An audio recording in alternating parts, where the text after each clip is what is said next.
입니다. 우리 고린도전서 2장 2절 그리고 16절 두 절 말씀을 보도록 하겠습니다. 고린도전서 2장 2절과 16절 말씀은 두 절을 읽겠습니다. 같이 2절 읽겠습니다. 내가 너희 중에서 예수 그리스도와 그가 십자가에 못 박히신 것 외에는 아무것도 알지 아니하기로 작정하였음이라. 아멘. 16절 같이 읽겠습니다. 누가 주의 마음을 알아서 주를 가르치겠느냐. 그러나 우리가 그리스도의 마음을 가졌느니라. 아멘. 말씀 제목은요, 성령과 그리스도의 마음, 이렇게 제목을 좀 정리해봤습니다.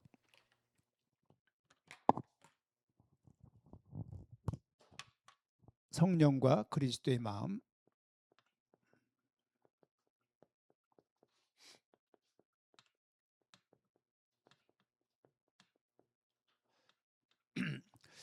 어, 지난주에 그 주일날 말씀을 드리면서 나의 고난에 대해서, 나의 고난이 있을 때 하나님을 신뢰해야 된다라고 말씀을 좀 드렸고요. 그리고 나의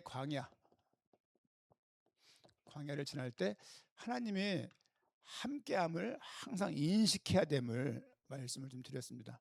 그리고 결국 우리가 어디로 나가지냐면 나의 고백, 욥기를 읽으면서 이 말씀을 좀 보게 되었고요. 그리고 시편을 보면서 이렇게 나의 고백과 나의 광야를 좀 이렇게 보게 됐습니다.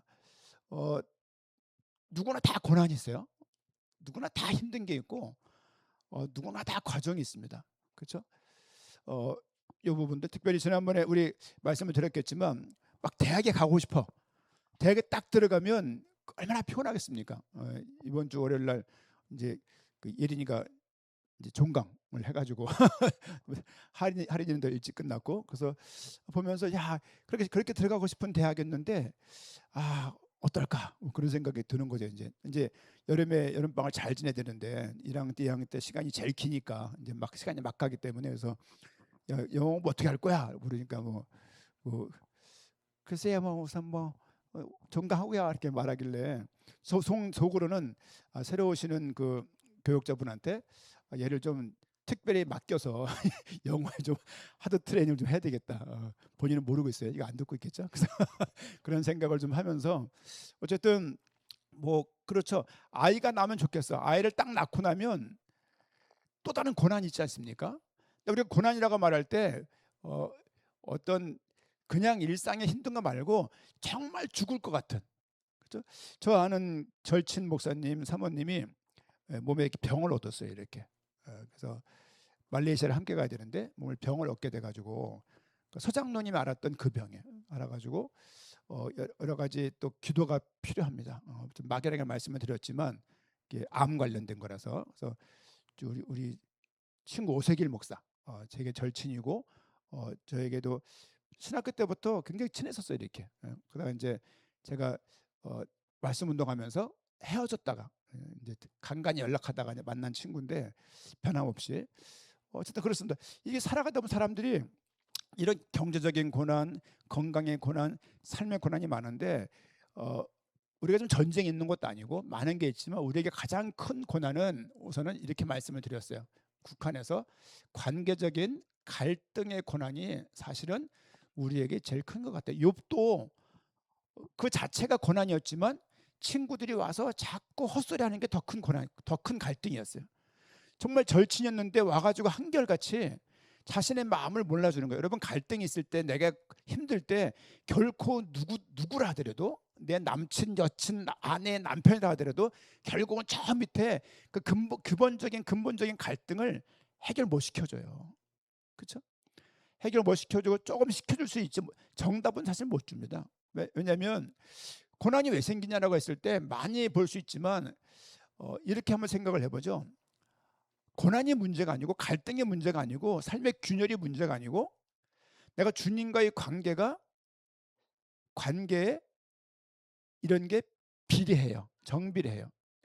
주님과의 관계가 되게 친밀하고 하나님을 부를 수 있는 모습이라면 갈등의 문제, 고난의 문제를 쉽게 넘습니다. 그런데 관계가 소원해져, 관계가 멀어. 하나님과 관계가 멀어지면 삶 속에서의 일상적인 갈등이 사람이 죽을 수도 있는 모습까지로 우리가 나갈 수도 있어요. 내 삶의 갈등은, 삶의 고난은 하나님과의 관계와 정비례 한다. 하나님과 가까우면 문제가 쉽게 넘어가지고, 하나님과 관계가 가깝지 않으면 그 문제가 별거 아닌데 그 문제 때문에 크게 엎어집니다.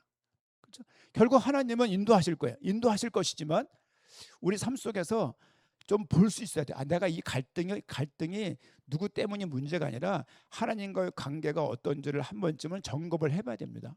하나님을 신뢰할 수 있어요. 하나님께서 내 인생 가운데 문제를 당해보면 알아요. 그 사람이 어느 정도에 와 있는지 문제를 당해보면 알아요. 문제를 당해보면 그 사람이 신앙생활,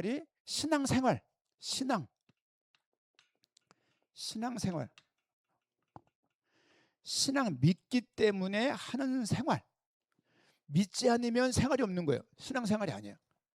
교회 나오는 거 귀한 겁니다. 귀한 거지만 한 단계 더 나가서 학교 가는 게 문제가 아니라 가서 잘해야 되는 거 아니에요. 직장 들어가서 다른 게 문제가 아니라 들어가 잘해야 될 거 아닙니까? 애를 낳는 게 문제가 아니라 애를 낳은 다음에 잘 키워야 될 거 아니에요. 그런 차원에서 믿음이 있어야 생활이 가능한 거예요. 근데 믿음이 없으니까 생활이 안 되는 거죠. 그러니까 이런저런 갈등에 쌓여가지고 어떻게 보면 삶의 문제를 쭉 이렇게 종단으로 보게 되면 아무런 문제도 아닌데 그게 큰 문제가 되는 거죠. 그 이유는 하나님과의 관계가 정비례한다. 하나님과 관계가 가까우면 이 모든 문제들을 쉽게 넘어설 수 있고, 하나님과 관계가 멀다라면 이건 교회를 자꾸 잘 나오고 안 나오고 그런 문제는 아니에요. 그런 문제 아니고 더 근본적인 문제이기 때문에 하나님 관계가 가깝지 않고 관계가 소원하면 사실은 문제 속에 계속 헤어나올 수가 없죠. 다윗이 가는 곳마다 다윗이 했던 말이 뭐냐면요, 내가 수렁에 빠졌습니다. 이런 말을 해요. 내가 수렁에 빠졌습니다. 내가 어둠에 갇혔습니다. 이런 말들이 굉장히, 시편 보면요 다 고난의 주제, 고난 주제. 아니 시편이 찬양인데, 노래인데 대부분 다 고난과 갈등과 죽음과 어둠에 대한 이야기예요. 여러분 어떤 노래 좋아하십니까? 어떤 노래? 저는 누구죠? 그 가수? 하얀 나비 부른 사람, 김종호. 그런 슬픈 노래를 좋아했어요. 근데 그 사람 목소리도 우울하고 그래요. 근데 그 사람 노래를 들으면 마음이 차분해졌어요. 이 사람의 정서가 내 정서가 똑같은가 보다. 그런 생각. 김창완 청춘 이외에는 대부분 다 전곡을 가사를 다 하는 노래가 다 김종호 거예요. 그러니까 그걸 보게 되면 노래가 다 슬퍼요. 그 사람도 일찍 죽었잖아 또. 그렇죠? 그런 슬픈 노래를 어디서 보면 주택복권 아십니까? 주택복권 이렇게 준비하시고 쏘세요. 팍 쏘면 딱 꽂히는 거예요. 그 주택복권 할 때 나와서 그 슬픈 노래 부르고 있더라고 이렇게. 그래서 근데 그 부를 때마다 왠지 모르게 가슴이 시원하고 이렇게 그랬었던 부분이 있어요. 어쨌든 결국은 그 노래를 들어도 사람이 노래 따라가는지 모르겠지만 다윗도 보면은 시편의 찬양 노래들이 전부 슬픈 노래야. 전부 어둡고 그런 노래인데 그 속에서 어떻게 나가냐? 하나님을 결론적으로 찬양하고 하나님과의 관계가 회복되어지고 그를 피난처 삼고 방패 삼고 요새 삼는 쪽으로 다윗이 나가는 것을 볼 수가 있어요. 나아가면서 회복이 되어지는 거예요. 그렇죠? 우리 청년들 비롯해서 어른들 마찬가지입니다. 삶의 문제가 계속 올 것인데 하나님과의 관계와 정비례한다. 관계가 하나님과 이렇게 친밀하면 문제가 안 되는 거죠. 근데 하나님 관계가 친밀하지 않으면 모든 게 다 문제가 돼요. 그냥 일상이 광야가 돼 버려. 일상이 광야가 돼 갖고 사방 걸리는 거죠. 그렇죠? 사방 걸립니다. 그때 우리에게 필요한 게 뭐냐면 하나님을 향한 다윗이 고백했던 것처럼 여호와는 내 방패이시고 내 요새이시고 내 피난처라는 그 고백들에 대해서 결국은 그 고백을 하면서 이 문제들을 넘는 걸 볼 수가 있습니다. 아들이 칼을 들고 덤벼들질 않나. 또 아침에 봤던 그 시편 34편은요. 골리앗을 죽였잖아요. 죽인 골리앗, 이 사울 왕이 질투해서 사위 다윗을 죽이려고 그래요. 다윗이 도망간 곳이 블레셋이야. 블레셋은 자기 얼굴을 다 아는 곳이에요. 왜? 골리앗 죽였잖아요. 그래가지고 그 당시에 아비멜렉, 이집트는 바로, 블레셋은 아비멜렉이 왕의 칭호예요. 왕의 칭호 이렇게. 그래서 아비멜렉을 신고가 들어가가지고 다윗이 잡혀요. 아비멜렉을 되게 무서워해서 다윗이 그런 말씀이 나와요. 그래서 방법은 뭐밖에 없냐? 미친 척하는 거예요. 막 침 질질 흘리면서 막 바보짓하고 막 이렇게 미친 짓을 하니까 아비멜렉이 내 앞에 미친 사람이 없어서 이놈까지 끌어왔냐? 보내버려! 이래가지고 다윗을 해방을 시켜요. 근데 다윗은 자기의 기지를 발휘해서 그것을 국면을 벗어났는데 사실은 하나님이 보호했음을 찬양을 해요. 이렇게. 그죠? 내가 한 것 같지만 하나님이 했다는 것에 대해서 고백하게 돼요. 다윗의 모습입니다. 그렇다고 해서 그 삶 가운데 고난이 없었냐? 고난이 엄청 많았죠. 어쨌든 이 부분들을 좀 여러분 기억을 좀 잊어버릴까 하시면서 오늘은 고린도 교회의 네 번째 시간인데요. 성령과 그리스도의 마음에 대해서 말씀을 좀 보도록 하겠습니다. 우리 2장 1절 말씀 볼까요? 2장 1절 말씀 보니까 형제들아 내가 너희에게 나아가 하나님의 증거를 전할 때 말과 지혜의 아름다운 것으로 아니하였나니. 뭐라고 말씀하냐면요. 하나님의 증거, 본문을 좀 보면요. 본문. 하나님의 증거가 있었다. 1절에서 증거. 2절 말씀을 한번 같이 읽겠습니다. 시작. 내가 너희 중에서 예수 그리스도와 그가 십자가에 못 박힌 것 외에는 아무것도 알지 아니하기로 작정하였습니다. 하나님의 증거가 뭐냐? 예수 그리스도가 십자가에 못 박혀 죽은 일이에요. 하나님의 증거. 그렇죠? 예수 그리스도가 십자가에 죽은 일. 자기는 이거 이후에는 알지 않기로 작정했대요. 되게 애매모호한 얘기죠. 그분이 십자가에서 죽으신 거예요. 너희는 지금 아볼로파, 게바파, 또 뭐가 있습니까? 아볼로파, 바울파, 그리스도파 교회가 이렇게 산산조각에 나가지고 교회가 다 잘난 맛에 모여서 이렇게 너희 설치고 교회가 지금 균열이 되었는데 내가 전하고자 하는 핵심의 내용은 주님께서 다른 말로 하면 순종하심으로 죽은 이 일만 나는 전하고 싶다. 어떻게 이 복음을 안다고 하면은 어떻게 교회를 갈라먹을 수 있냐라고 지금 계속 사도 바울은 고린도 교회 성도들에게 지금 그런 말씀을 전하고 있습니다. 3절 말씀 보니까 내가 너희 가운데 거할 때 약하고 두려워하고 심히 떨었노라. 자랑하지 않고 거만하지 않고 되게 두려움으로 너희들을 섬겼다고 말합니다. 4절 내 말과 내 전도함이 설득력 있는 지혜 말로 하지 아니하고 다만 성령의 나타나심과 능력으로 하여 너희 믿음이 사람의 지혜에 있지 아니하고 다만 하나님의 능력에 있게 하려 함이라. 하나님의 이 말씀은 십자가에 된 이 말씀은 세상의 지혜로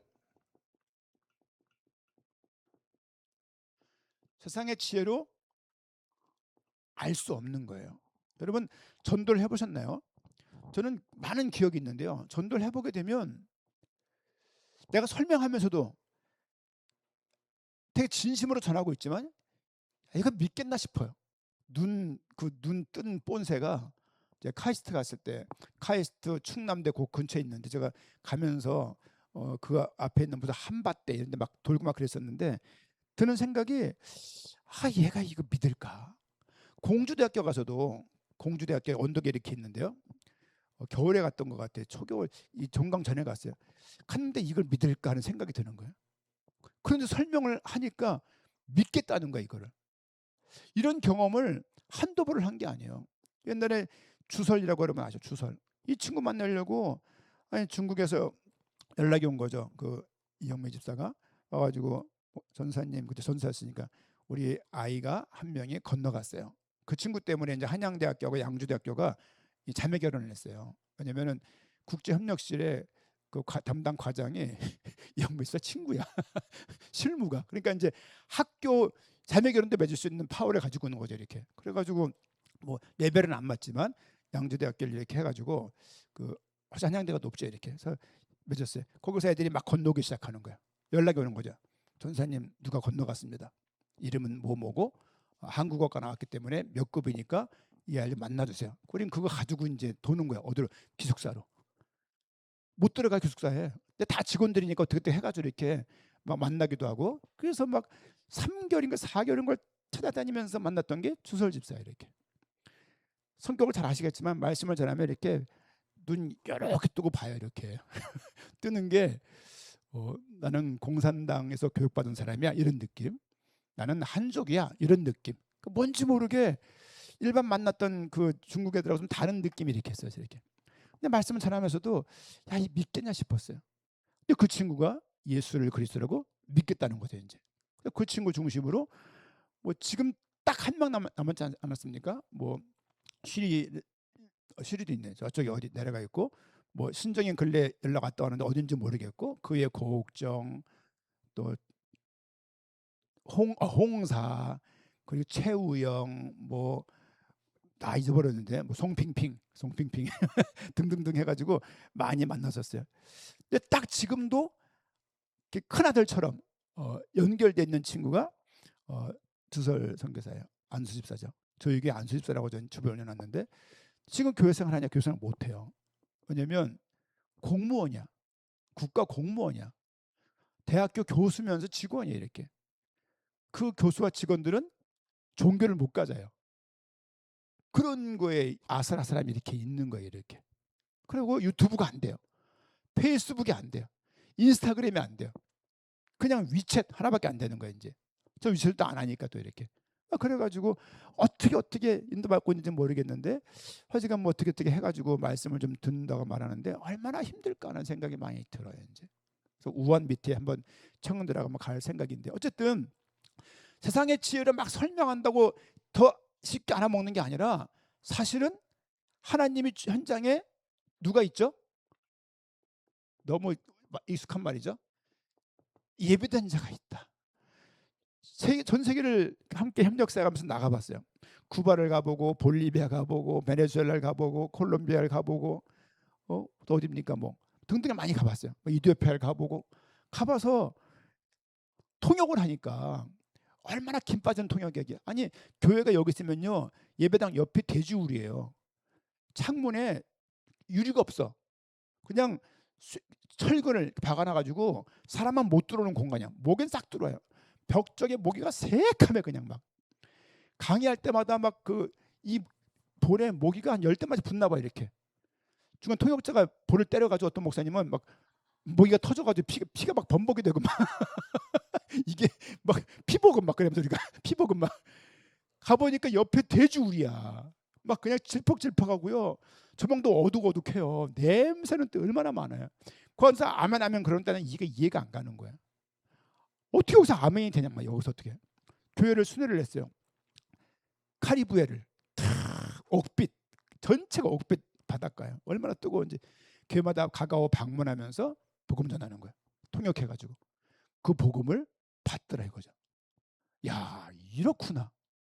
한국에 돌아오니까 컴컴해요.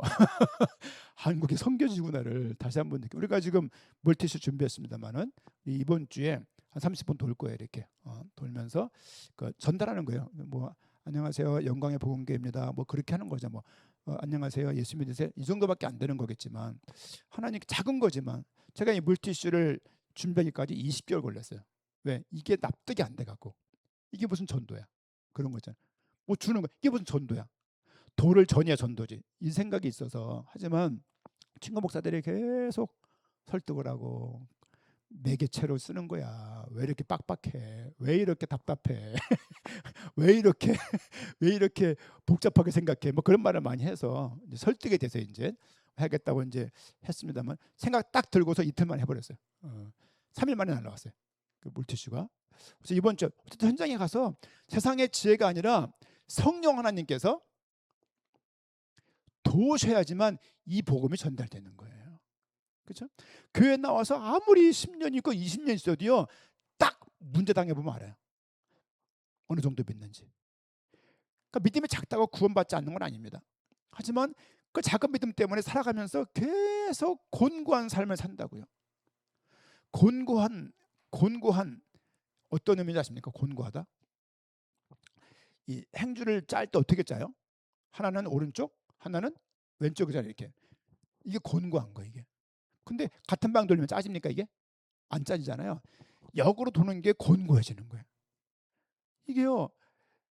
성령께서 다 조명하시고 알게 하시는 부분인데 내가 문제를 당하면 내가 얼마나 믿음 없는가를 내가 봐야 되는 거야. 근데 그걸 또 못 보고 지나가요. 야, 이게 참 어려운 거예요. 저는 성도들 대화하다가 성도들이 제가 기도할게라고 말하면요. 오케이. 그러고 이제 연락 잘 안 합니다. 왜? 기도한다 그랬으니까. 그런데 계속 곤고함 속에 있고 계속 예배를 등한시한다면 그 사람이 딱 거기에 있는 거죠. 그건 도와야 되는데 돈 받고 싶어 하지 않죠. 왜? 마음이 지금 꼬여있기 때문에. 그러니까 그것밖에 없습니다. 어떤 면에서는. 여러분 한 사람을 전도해서 교회 데려다 놓으면 이 사람이 내가 만족할 수준까지 크는데 몇 년 걸릴까요? 전 잘 모르겠어요. 계속 안 크는 것 같아. 계속 안 크는 것 같고 평생 뭔가 도울 거 있을 것 같은 거야. 근데 오늘은 들이박죠. 안 답시고 이제 그러면 도울 수가 없는 거죠. 어쨌든 간에 여러분 세상의 지혜로 하지 않고 나는 성령의 도우심으로 이 사역을 했다라고 사도 바울이 지금 고백하고 있습니다. 너희 믿음이 사람의 지혜에 있지 않고 믿음이 사람의 말로 설득을 잘해서 그 믿게 된 것이 아니고 하나님의 능력으로 너희가 믿게 된 거 아니냐라고 말하는 것입니다. 그렇죠? 6절 그러나 우리가 온전한 자들 중에서는 지혜를 말하노니 이는 이 세상의 지혜가 아니요 또 이 세상에 없어질 통치자들의 지혜도 아니요. 7절 같이 읽습니다. 오직 은밀한 가운데 있는 하나님의 지혜를 말하는 것으로서 곧 감춰졌던 것인데 하나님이 우리의 영광을 위하여 만세전에 미리 정하신 것이라. 뭐라고 말씀하시냐면 지금 이 내용은 지금 갑자기 한 내용이 아니고 만세전에, 그렇죠? 창세전에 이미 정한 사실이라는 거예요. 여러분 성부 하나님을 우리가 이제 알고 있으니까 하나님은 성부 하나님, 또요 성자 하나님, 성령 하나님인데 삶을 제가 한번 이분 동일한 하나님이지만 사역을 제가 정리해 드린 적이 있어요. 간단하게 성부 하나님은 구원 전체 모든 것을 어떻게 하신다? 계획하신다. 성자 하나님은요 이 모든 것을 실천하시고 성취하신다. 성령 하나님은 이 모든 것들을 적용하신다. 우리에게 알게 하시는 거예요.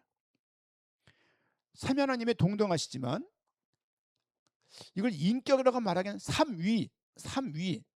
그러니까 삼인격이라고 말하면 좀 그래. 이게 되게 어려운 이 삼일체 교리이기 때문에 삼인격이라고 말하면 삼인격이 맞지만 그 말이 꼭 일체라는 말을 조금 무시한 다신론 비슷한 느낌이 있기 때문에 말하기 어려서 삼인격이라고 안 하고서 세인격이지만 그분은 동등하시고 세겹도 아니고 삼중도 아니고 1 곱하기 1 곱하기 1은 1도 아니고 1 더하기 1 더하기 1 더하기 1 더하기 1은 3도 아니에요. 설명이 불가능해요. 백열등은 빛이 있지만 열이 있잖아요. 본체가 있고. 제가 도훈이한테는 아버지지만 현삼한테는 남편 아닙니까? 그게 목사 아닙니까? 세 가지 포지션을 가진 것을 말하는 게 아니에요. 이들은 각각의 위를 가지고 있다. 격을 가지고 있다. 그렇죠? 성부 하나님은 모두 동일하게 계획했지만 성부 하나님의 계획을 주도하셨다. 그래서 하나님이 세상을 이처럼 사랑하사 독생자를 보내주신 거예요. 그 역할을 그 계획을 누가 째웠냐? 성부 하나님이. 성자 하나님은 거기에 순종하신 거예요. 순종, 성취, 적극적으로 이 땅에 들어오셔서 실천하신 거죠. 실천하는데 갈등이 있었어요. 주님 이 잔을 내게 옮겨달라고 기도도 했지만 결국은 하나님의 뜻대로. 그리고 성자 하나님의 가실 때 뭐라고 말했습니까? 또 다른 보혜사가 올 것이다. 보호하시고 해 은혜 주시고 사 가르치시다. 보혜사거든요. 또 다른 보혜사, 또 다른 보혜사. 나도 보혜사란 얘기야. 또 다른 보혜사, 나도 보혜사인데 또 다른 보혜사가 오실 거야. 그게 성령님이에요. 이분이 오셔야지만 이 모든 계획들과 성취하신 이 사실이 우리에게 믿겨지는 거예요. 이게 여러분 제가 나가서 양치기인데 제가 목소리를 냈어요. 제 양은 제 목소리를 듣고 오겠죠. 이렇게. 그렇죠? 제 양이 아니면요. 이장로님 양이면 안 옵니다. 이 현장에 예배된 자가 있다라면 삶 가운데 내 현장에 예배된 자들은 예수가 그리스도라는 이 복음이 정확하게 전달이 되거나 그때에 맞게 준비된 사람들은 내가 설명을 세상의 지혜를 가지고 하지 않고 기도하고 살짝밖에 얘기 안 하는데 그 말씀을 믿고자 하는 사람들이 현장에 반드시 있어요. 그렇죠? 이게 놀라운 거예요. 그래서 우리가 하는 것 같지만 우리가 하는 게 아니더라 이거죠. 중요한 것은 성령 하나님이 이 모든 것을 알게 하시고 깨닫게 하시고 우리가 예수를 그리스도라고 믿는 것도 교육도 중요하지만 교육에 의해서 아이들이 습득된 게 아니고 그게 마음속에 믿어지는 거예요. 여러분 복음 설명 한참 했는데 멀뚱멀뚱한 사람도 많아요. 제가 주변에 설교를 하게 되면 이렇게 얼굴 이렇게 스캔을 이렇게 하잖아요. 하면은 어떤 분은 멀뚱멀뚱해요. 아직 그럴 때니까 이제. 어떤 분들은 이게 느낌이 이렇게 알아먹는 것 같아 이렇게. 그런 게 있거든요. 여러분 마찬가지죠. 그래서 성령 하나님의 도우심이 반드시 교회를 세우는 일뿐만이 아니라 성령 하나님의 도우심이 있어야 감추어진 것을 이렇게 막으로 올라가 이게 무대를 보게 되면 이렇게 가요 무대 같은 거 막이 이렇게 올라가면은 가수가 나오잖아요. 이게 계시의 계시 10개자인데 이게 10개자 이게 보여시자예요. 10개자 열어서 보여주는 거예요. 결국은 믿음은 교육의 힘일까요? 시간의 힘일까요? 뭘까요 도대체? 사실은 계시는 믿음은 하나님께서 알게 해주셔야 돼요. 성령 하나님께서. 여기 지금 불을 딱 끄면 어두울 거 아닙니까? 아무것도 안 보여. 불이 탁 켜지면 보일 거 아니에요. 말씀을 듣는 가운데 그게 어떤 상황인지 모르겠지만 집사님을 통해서 장로님을 통해서 권사님을 통해서 권면도 받고 중보기도를 또 받기도 하고 말씀을 듣는 가운데 찬양하는 가운데 어느 순간에 하나님이 살아계시다고 내가 죄인이라고 예수가 그리스도라는 것이 탁 믿겨지는 거예요. 이게 계시예요. 그렇죠? 계시란 말을 하도 신천지가 많이 써서 쓰기 좀 불편함이 좀 있지만 어쨌든 써야 될 말이기 때문에 결국은 믿음은 교육도 해야 되고 설교도 해야 되고 많이 해야 되지만 결국은 이 계시는 성령 하나님이 이것을 우리에게 보여주셔야 돼요. 그것이 아니면 우리 아이들에게 여러 가지를 애들 잘 믿게 하려고 행복하게 해주려고 막 많이 먹여주고 막 이렇게 저렇게 막 해주지만 요즘 애들 선물 받는 거 보니까 어마어마하대요. 주일학교 애들 제가 주면서도 뭔지 모르겠는데 여는 거 보면 선물 어마어마한 걸 주는 거예요. 우리 옛날에는 뭘 줬죠 교회에서? 하드 하나 줬나? 그 하드 하나 먹고 막 그 아껴 먹으면서 막 그냥 그거 하나 가지고 그렇게 즐거웠는데 지금은 그런 거 주면 고마워요. 강남교회는 간식을 줄 때 회의를 크게 한대요. 왜? 잘못 주면 욕 먹는데요. 왜냐면 격 떨어져 가지고 그래서 되게 좋은 걸 준대요. 좋은 걸 줘도 애들이 두고 간대요. 그렇죠? 어렸을 때 그 아십니까? 그 종합 선물 세트 그거 하나 받으면 그냥 그 아껴 먹느라고 그 얼마나 그랬는데 지금 그런 거 주면 애들이 별로 안 좋아할 거려. 그렇죠? 어쨌든 계시 성령님께서 믿음은 궁극적으로 교육인 것 같고 설교인 것 같고 교회가 시스템이 좋아서 되는 것 같지만 결국은 성령 하나님의 역사입니다. 그렇죠? 여러분 사실 교회는 그리스도의 몸이지만 이 육신적인 보이는 가시적인 교회는 사실은 문제가 많습니다. 교회는 문제가 많아요. 왜? 사람들의 모임이기 때문에 문제가 너무너무 많고 그리고 이상한 게 너무너무 많고 제가 이번 주에 광화문에 한번 나갔다가 횡단보도 서 있는데 어떤 분이 목소리가 벌써 카랑카랑해요. 이렇게 할렐루야 아줌마들하고 보니까 이렇게 그뒤 막 야심이다. 성경을 공짜로 주는데 받지 않는 것들 다 지옥 갈 거야. 막 툭툭 치는 거 소리 이렇게. 막 내가 진땀이 나는 거 이렇게 막 말 대화할까 하다가 날도 더운데 굳이 이거 말 섞어와서 개인 또 붙잡혀서 시간 뺏길까봐 예 그러고 있는데 막 횡단보 따라오면서 계속 귀에대고 귀도 지금 이 귀가 상태가 안 좋은데 지금 계속 뭐라고 말을 해갖고 짜증이 나고 제가. 어, 근데 지금 회개라 천국에 가까웠다고 말하는데 안 믿고 싶어요. 그 들으면은. 아니 그렇게 소리질 근데 한편은 이해가 가는 게 제가 그랬잖아요. 제가 이 복음을 전해내겠다는 그 뜨거운 마음은 있었지만 이 우리나라 이 400개 안 되는 이 대학을 내가 지키겠다. 중국에 있는 3,000개 대학, 일본에 있는 1,500개 대학, 미국에 있는 5,000개 대학, 전 세계 2만 개 대학 막 그래가면서 막 2만 개 대학을 향해서 전 대학 복음화가 진짜 될 줄 알았어요.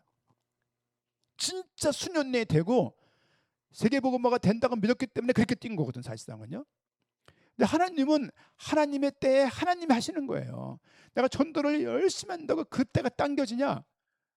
그거는 잘못된 관점이에요. 그렇죠? 우리나라에 왔던 알렌이랄지 언더우드랄지 모든 사람들이 그들이 갖고 있던 기도 제목 슬로건이 뭐였냐면 우리 세대 세계복음화였어요. 내 세대에 내가 복음 전한다. 이게 한문으로 말하면 당대 세계복음화예요. 근데 이건 어감이 다르죠.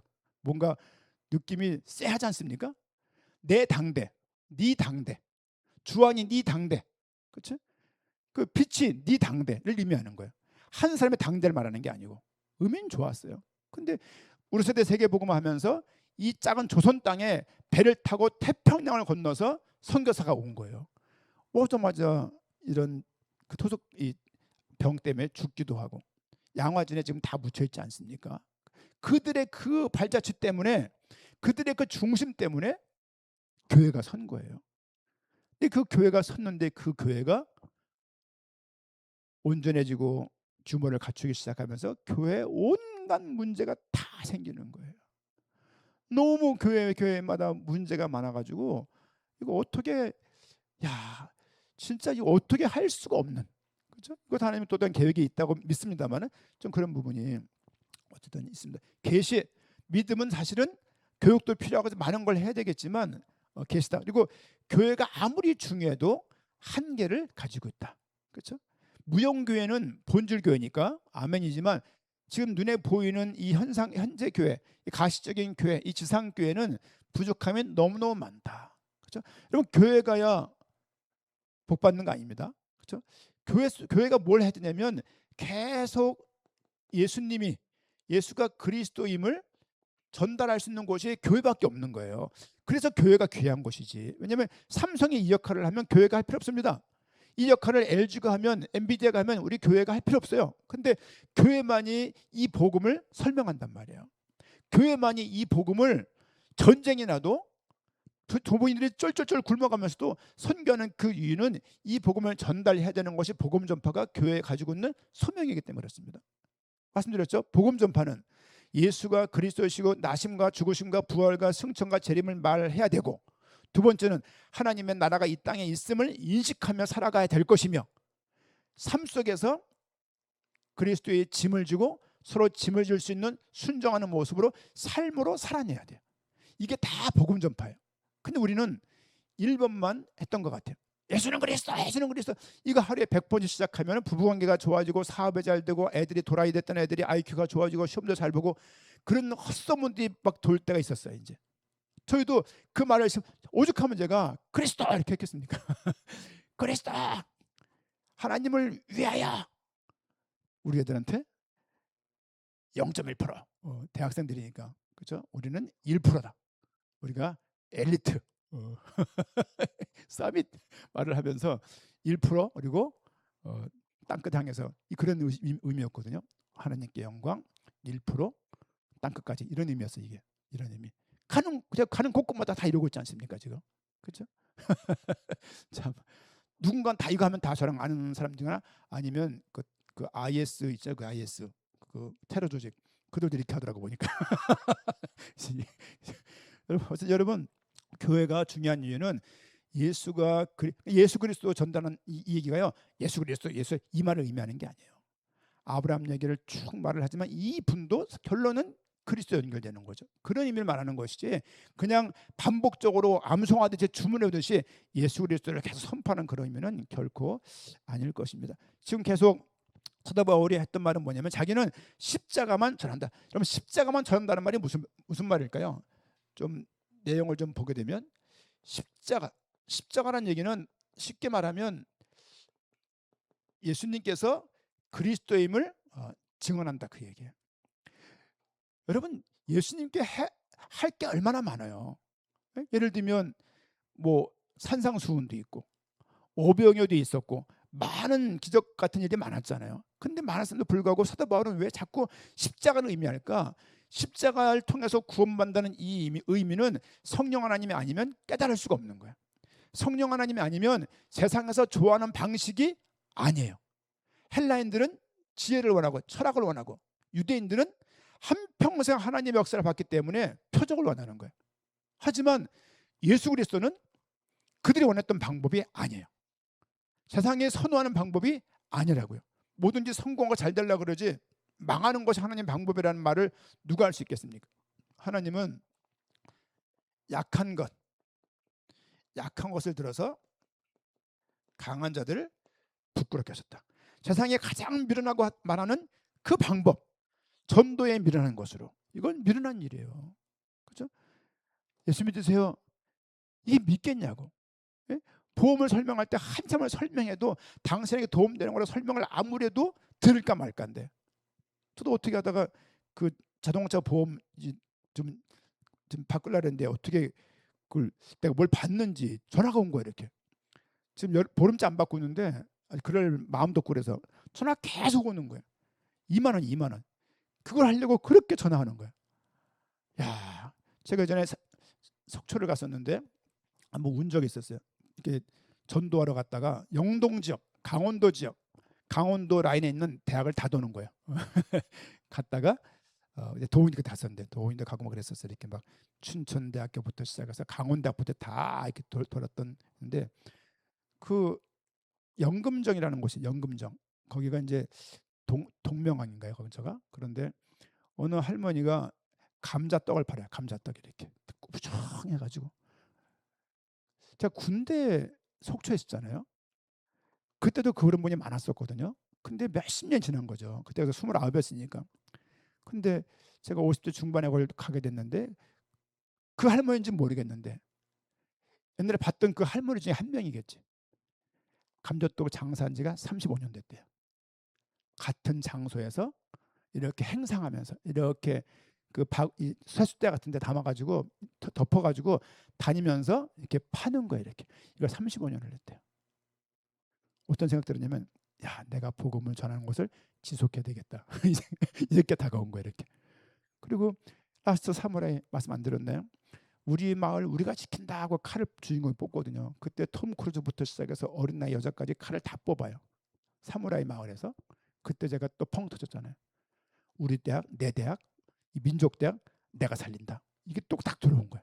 300영화 보면서 그들이 300명이 후 하고 막아내는 거예요. 그때 그 후 소리가 가슴 속에 탁 들어온 거예요. 이렇게. 그래서 우리 대학생들한테 그리스도를 위하여 그리스도께 애들이 미치자 그랬어요. 이렇게. 그래서 애들이 막 영어로 그래야지 막 그래가면서 그럴 때가 있었어요. 또 가스라이팅 한 게 아니라 스스로가 그런 영화들을 보면서 이게 문구가 그 표정과 상황에 가슴에 들어온 이게 복음과 연결이 되면서 그렇게 뜨겁게 살았던 과거의 적자는 이런 다 봤잖아요. 그때 그런 것들. 우리 현서 뭐그 집사람 이 아이를 낳으면 3, 4개월씩 하혈을 냈어요. 옆에 밀어놓고서 옆에다가 우리 박희영, 뭐 김철환 모여가지고 그때 말씀 운동했었거든요. 그 형님네 집에서 구퉁에 앉아갖고 또 동물 그 놀이터 앞에 가갖고 우리 이용학 그때 누굽니까 복락교 임장도님 해갖고 또 박창남인가 이렇게 해가지고 뭐 그때 말씀 운동했었거든요. 그 따지고 보면은 그 토요일 날 지역 어린이 뭐 확장 주일학교 이런 거 있잖아요. 해가지고 막 그 집안이 막 난리가 되는 거예요. 근데 그게 너무너무 좋았어요. 이렇게. 그러면서 얻게 되는 것이 뭐냐면 한 20 몇 년을 뛰면서 얻은 결론이 뭐냐면 이것도 해야 되지만 이 복음을 가지고 살아가는 일상이 우리에게 없구나. 이 생각을 한 거예요. 아이들이 그때 전도했던 애들 다 취직 잘했습니다. 근데 취직할 때 어려움 많이 겪었어요. 왜? 공부를 안 해갖고 학점을 다 서울대학 가면요 다 1등, 1등, 2등 올 거 아니에요. 서울대학 가면은 또 1등부터 꼴등까지 있어요. 신기하지 않습니까? 1등들이 모였는데 거기서 가면 또 1등부터 꼴등까지 또 있는 거야 이제. 근데 그런 상황 속에서 그 약한 그 아무것도 아닌 것들, 이 십자가가 바울 마음에 지금 그렇게 들어간 거예요. 이 십자가가 강조가 안 되면 모든 것들이 잘못. 근데 이 십자가는 그냥 십자가 나무를 말하는 게 아니고 그리스도를 의미하는 거예요. 그리스도. 2장 2절 보세요. 내가 너희 중에서 예수 그리스도. 여러분 예수님도 고유명사고 그리스도도 고유명사예요. 근데 이게 하나 이름이 된 거야. 어떤 사람은 그렇게 하더라고요. 예수가 성이고 그리스도가 이름인 줄 알아요. 아니에요. 아니고 예수님이 기름 부음을 받은 자는 의미가 있잖아요. 기름 부었다는 게 무슨 말이라고 말씀드렸죠? 임명됐다, 지명됐다, 선택됐다, 구별됐다, 성별됐다, 위탁했다, 위임했다는 말이 포함되는 말이거든요. 예수님이 선지자 제사장의 왕의 역할로 선택됐고 구별되었고 위임되었다. 그래서 그분을 말할 때 그리스도의 삼중직을 말하는 거예요. 그런데 그리스도 삼중직 말고 그리스도에 대해서 할 말이 없냐? 너무 많아요. 삼중직 해놓고 요것만 딱 예수님을 가두는 것도 너무 작아요. 왜? 예수님은 더 크신 분이에요. 더 크신 분. 더 크신 분인데 삼중직 그리스도 해가지고 선자 제사장 왕 공식화 해가지고 너무 중요한 얘기지만 그거에 딱 가다 놓고 더 이상을 벗어나지가 않아요. 왜 성령의 열매는 없으며 왜 산상수훈은 어디 갔으며 주님께서 하신 말씀이 많잖아요. 근데 왜 땅끝까지 복음만 증거한다는 이 말에 역점만 두고 나머지 말은 왜 안 하냔 말이야. 저 그런 부분이 궁금한 거예요. 왜? 전도해야 되기 때문에 그 전도와 관련된 말들만 모아서 그렇게 하다 보니 훈련 조직처럼 된 거예요. 이렇게. 근데 삶이 없는 거예요. 삶이 엉망진창인 거예요. 예를 들면 학생의 학업에 대해서, 직장인의 직업에 대해서, 직업에 대한 소명도 없는 거예요. 그냥 어거지로 돈 벌러 가는 거 아니요. 일터가 선교지라고요. 그 의식도 없는 거예요. 그리고 그냥 조금만 손해를 보면은 막 난리를 부리고 이렇게 그런 일들을 교회에서 너무 많이 본 거예요. 저는 교회를 목회자들이 잘 해야 된다고 생각을 해요.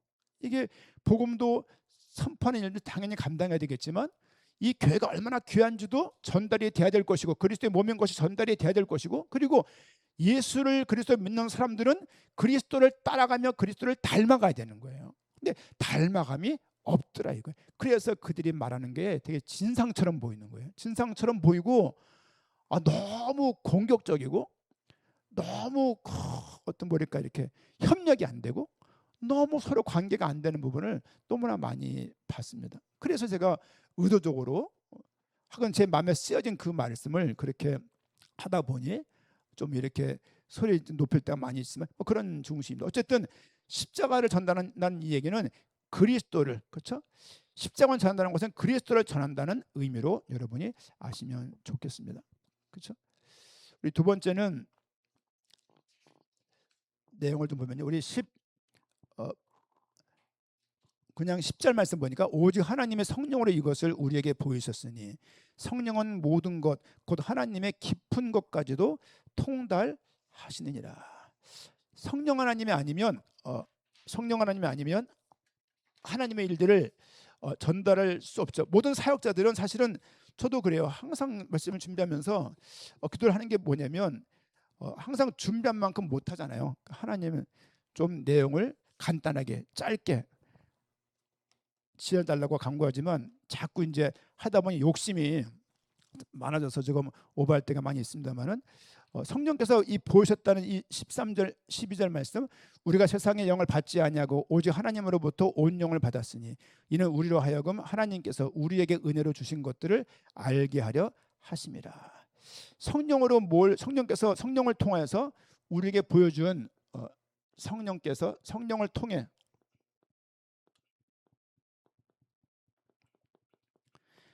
보이신 것 자체를 말을 하게 되면은 우리에게 구원을 보이셨어요. 구원을 알게 했죠. 우리에게 구원을. 내가 구원받았다는 것을 내 삶의 주관적인 모습을 보면은 결코 구원 얻을 만큼의 수준이 아니에요. 근데 주님께서 성령 하나님께서 우리의 구원의 어떤 확신, 그렇죠? 확신이 있다는 것은 한 번도 흔들리지 않고 삶을 살아간다는 말을 의미하지는 않습니다. 그렇죠? 살아가면서 삐뚤빼뚤 흔들리고 우왕좌왕하지만 하나님께서 나를 보호하시고 인도하신다는 그 어떤 변치 않는 그 믿음이 있는 거죠. 그걸 구원의 확신이라고 말할 수 있습니다. 그리고 우리 인생 속에서 계속 특별히 말씀을 통해서 계속 지혜를 얻게 하시고 말씀을 통해서 계속 우리에게 은혜를 주세요. 이뿐입니까? 주 앞에 예배하면서, 그렇죠? 예배하면 찬양하면서 주시는 그 은혜가 있어요. 은혜. 성령이 아니면 목회자의 능력에 따라서 뭐가 좌지우지돼야 돼요. 그런 것이 아니고 결국은 성령 하나님께서 구원 가운데 머물러 있는 확신으로 하나님을 향해서 아버지라고 부름에 있어서 나에게 어떤 갈등도 없고 기쁜 거죠. 그리고 말씀을 통해서 계속 깨닫게 해주시고 예배를 통해서 은혜 주시는 것은 개인적인 감정의 변화가 아니라 성령 하나님의 도우심을 우리가 잊지 마셔야 될 겁니다. 그리고 우리 16절 중 14절 내려가니까 14절 같이 읽읍시다. 육에 속한 사람은 하나님의 성령의 일들을 받지 아니하나니 이는 그것들이 그에게 어리석게 보임이요 또 그는 그것들을 알 수도 없나니 그러한 일은 영적으로 분별되기 때문이라. 뭘 말씀드리고 싶은 거냐면 육적인 사람이 있고 영적인 신령한 사람, 영적인 사람이 있다라고 오늘 사도 바울은 구별을 하고 있습니다. 육적인 사람은 어떤 사람이냐면 자기 생각이 기준인 사람, 자기 생각. 요즘 시대는 이런 모습이 많죠. 내 생각이 옳아, 그런 부분들. 그리고 눈에 보이는 것만 믿는 사람. 어저께 신유회를 가가지고 말씀을 전했어요. 늘 어려워요. 왜냐하면 박세호 대표는 그래도 믿음이 있으니까. 근데 같이 앉아 있는 3-4명 분들은 교회를 안 다니는 분들이에요. 그러니까 이게 평균을 맞추기가 어려운 거예요, 이제 이게.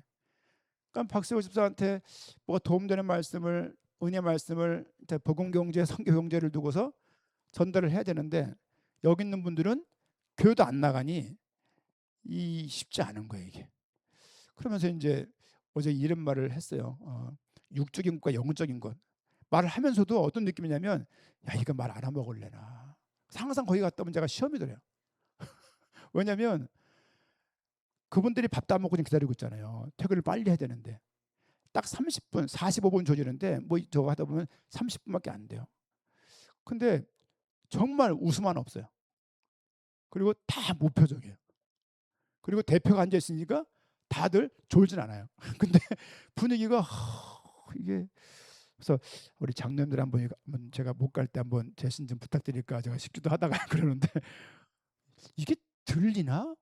끝나고 주식 얘기를 잠깐 했는데 막 활기가 돌아가지고 이게 어떤 사명이 있냐면 결국은 물 한 방울에 바위가 뚫리는 것처럼 이 말씀을 통해서 이들을 잡고 있는 흑암의 세력이 무너질 것이고 하나님의 말씀이 이들 가운데 싸게 될 거라는 그 기대감에 꾸준히 내가 감사함을 하고 있는데 어쨌든 그렇습니다. 어제 했던 그들의 눈에 보이는 것만 주로 믿죠. 그리고 아무리 설명해도 십자가의 이 놀라운 능력과 십자가가 왜 우리 모든 그 믿는 사람들의 구원의 근간이 되었는지를 이해를 못해요. 교회 나와서 적응은 돼 있지만 이 말들에 관심이 없어요. 그렇죠? 하지만 영적인 사람들은 성령의 인도를 받는 사람들입니다. 어쨌든 간에 삶의 고난을 당할 때 하나님께 묻고 하나님께 나가고 하나님의 뜻이 무엇인가를 묻고, 그렇죠? 왜 나한테 이런 문제가 있냐고 묻지 않고 하나님의 뜻이 무엇인가를 묻기 시작하는 거예요. 이건요 너무 다른 거죠. 저희가 예전에 학교에 있을 때 다은이가 아팠다가 회복이 됐잖아요. 그러니까는 애들 아픈 모든 엄마들은 다 연락을 주는 거예요. 다은이를 직원들이 몰라요. 모르는데 직원들이 그 소문을 왜 그들이 모금을 했잖아요. 모금을 했는데 살았다는 말이 광고가 퍼진 거예요, 이게. 그래가지고 애 아픈 모든 엄마들은 다 저한테 연결됐어요. 갑자기 막 말씀 등에 확장이 돼가지고 제가 감당이 안 됐어요. 막 그러면서 말씀을 전하 얼마나 갈급한지. 근데 제가 이 간증하는 거죠. 하나님이 하셨다 이 말을 하면은 그냥 동공이 막 흔들려 이게. 아니 진짜다 라고 말을 해도 그걸 믿지 않는. 아니 한양대학교에 있는 소아암 전문의 이황 교수가 담당 의사이고 그 이 아이는 며칠간 있었는데 부모로서 이 아이를 회복을 두고 기도를 강하게 하거나 금식을 하거나 한 적이 없었고 기도를 못할 정도로 늘 질질 울다가 시간이 다 갔다. 근데 하나님께서 이렇게 하셨다 이 말을 안 믿어요. 근데 그 중에 믿는 사람들은 연결돼 갖고 제가 이게 퇴직할 때까지 계속 좋은 관계로 있던 기억이 있습니다. 그렇죠? 그리고 십자가의 의미, 우리의 구원이 어떻게 시작되었는지를 이 성경에서 말하는 이 내용들이 다 이해가 되는 거예요. 영적인 사람들은 이런 사람이 영적인 사람들이에요. 뭐 뭘 투시를 하고 뭘 보는 사람이 영적인 게 아니라 그리고 계속 그리스도의 마음을 가지고 작은 예수가 되어서 어쨌든 내가 헌신하고 내가 순종하여서 내가 조금 내 눈높이를 낮추고 사람들 섬김으로 사람들이 주 앞에 나가는 것을 좋게 여기는 그런 사람들. 우리 친구 목사님이 말레이시아를 주도해서 제가 따라가는 거잖아요. 못 갈 수 있는 거예요. 이분이 사모님을 이제 항암을 해야 되니까 이렇게 6주가를 한대. 6주간을 딱 말레이시아 가는 주간까지 하는 거예요. 이제 그래서 야, 최 목사가 가는 이유가 있었구만. 내가 못 가면 다 맡어. 그러는 거예요. 이제 그래서 아니 맞는 건 문제가 아닌데 그도 아니 오 목사 그 자네 그 교회인데 성도들 같이 가는데 내가 가서 괜히 뭐 피해가 안 될까 몰라. 그러니까는 뭐 상황 보고 기도하자고. 그러면 그 말하는데 한편으로는 이것도 무슨 계획이 있을까 생각이 들면서 그렇습니다. 어쨌든 간에 지금 바울은 뭘 말하고 있냐면 육적인 사람들은 성령의 역사를 모른다. 너희 지금 교회를 갈라놓고 있는데 너희 영적인 사람이야 육적인 사람이라고 묻고 있는 거야 지금. 그렇죠? 너희가 영적인 사람이라면 교회를 이렇게 만들 수 있어? 그 말을 하기 위해서 지금 오늘 말씀을 이렇게 전달을 하는 겁니다. 단순하게 신자와 불신자를 구분하려고 하는 것이 아니고 육에 속한 사람은 세상 기준으로 살아가는 사람이고 신령한 영적인 사람들은 성령의 조명 아래 십자가의 관점으로 살아가는 사람들임을 사도 바울은 오늘 또 말씀을 하고 있습니다. 우리 16절 짧게 읽고 한번 말씀을 정리할게요. 16절 같이 읽겠습니다. 누가 주의 마음을 알아서 주를 가르치겠느냐? 그러나 우리가 그리스도의 마음을 가졌느니라. 결론이 이거예요. 누가 주의 마음을 알겠어? 누가 주를 가르치겠냐? 우리가 그리스도의 마음을 갖지 않았냐? 이거다. 성령께서 그렇게 역사하신 것이다. 성령이 역사하지 않으면 여러분 성령이 아니면요 예수를 주라고 시인할 수 없습니다. 성령의 역사가 있어야지만 예수님을 그리스도라고 이 얘기는 예수 그리스도를 주문 외우듯이 매일 이렇게 뭐 이렇게 외치는 얘기가 아니고 내 인생 가운데 주님의 그 계획 가운데 내가 부름 받았고 내 구원을 위해서 그분이 오신 분이시면서 우리가 그분을 오셨다고 고백하는 것뿐만이 아니라 그분을 닮아가고 그분을 따라가야 되는 거예요.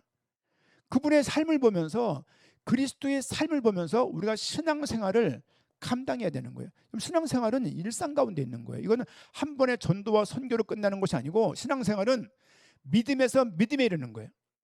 예수 그리스도를 믿는 이 믿음이 삶의 믿음으로 동사적인 믿음으로 바뀌어야 되는 거예요.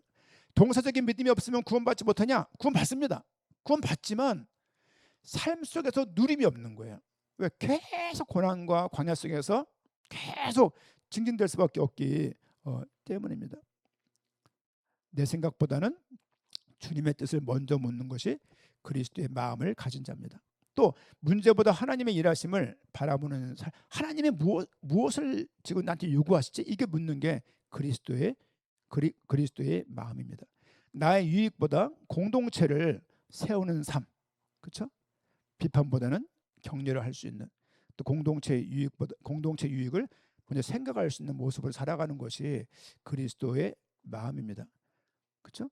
오늘도 십자가를 또 붙드는 거예요. 그 억울한 일이 얼마나 많습니까? 그렇죠? 삶을 살아가면서 그리스도를 닮아가면서 그분이 힘이 없어서 죽으신 것이 아니고 우리를 구원하시려고 그렇게 하나님의 계획 앞에 순종하셨다.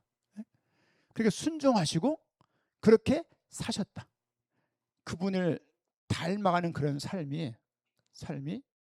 성령에 인도받는 삶이면서 그리스도인의 삶입니다. 지금 고린도 교회는 성경에 나와 있는 교회 중에서 가장 활발하고 크게 규모 있는 그런 교회였어요. 하지만 지금 교회가 완전히 4분 5일이 된 겁니다. 모든 상황에서 내가 원하는 것보다 주님이라면 어떻게 하실까 좀 바라보시면서 그리스도의 마음은 나 중심의 마음이 아니라 하나님 중심으로 좀 바라보면서 살아갈 수 있는 은혜가 있게 부탁을 드리고, 저는 우리 교회 우리 청년들 또 우리 청소년들 이 말씀이 진짜 애들한테 이렇게 계시되면 좋겠어요. 계시되기까지 우리가 섬기는 것 그동안 이렇게 어떻게 그리스도인의 마음을 가지고 그리스도의 마음을 따라서 인도받으면서 하나님께서 맡기신 그 영혼들을 살리는 일들을 좀 감당해야 될 것입니다. 예수 믿는 것은 구호에 있지 않습니다. 저도 이벤트를 많이 해본 사람인데요.